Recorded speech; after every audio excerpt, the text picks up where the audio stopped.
이 시각 뉴스룸입니다. 어젯밤 지난 2011년에 대지진이 일어났던 일본 후쿠시마현 앞바다에서 규모 7.3의 강진이 일어났습니다.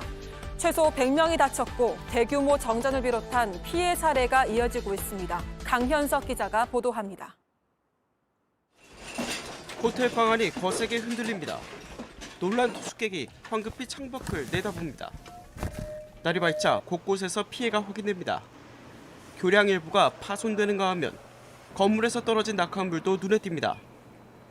어젯밤 11시 7분쯤 일본 후쿠시마현 앞바다에서 규모 7.3으로 추정되는 강진이 발생했습니다.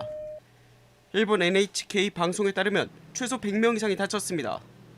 또 후쿠시마현 부근을 중심으로 약 95만 가구가 한때 정전됐고 고속철도 등도 일부 운행을 중단했습니다. 다만 지진으로 인한 쓰나미 피해는 없을 것으로 예측되고 있습니다. 교도통신은 이번 강진으로 후쿠시마 제1원전에서 일부 사용 후 연료 수조에서 물이 넘쳤지만 물이 외부로 나가지는 않았다고 보도했습니다. 일본 기상청은 이번 지진이 10년 전 동일본 대지진의 여진으로 보인다며 계속 주의를 기울여달라고 밝혔습니다. 스가 요시대 일본 총리는 쓰나미와 원자력 관련 이상 보고는 없었다면서도 여진에 대비해줄 것을 당부했습니다. JTBC 강현석입니다.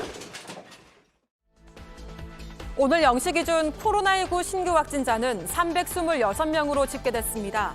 어제보다 36명 줄어든 수치로 지역 발생은 304명, 해외 유입은 22명입니다.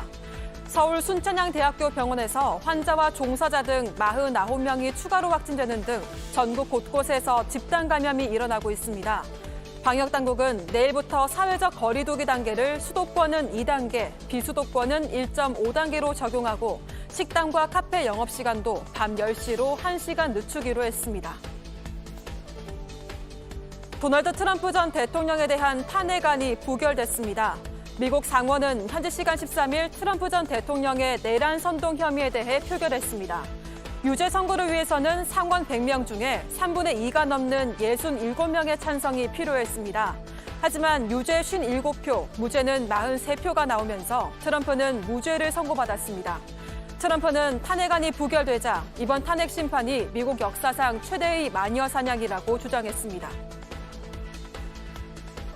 끝으로 날씨입니다. 일요일인 오늘 전국의 낮 최고 기온이 10도를 웃돌면서 포근한 날씨가 이어지겠습니다. 하지만 오후부터는 남해안에서 시작된 비가 서서히 확대되면서 밤에는 전국 대부분 지역에서 비가 내릴 것으로 보입니다.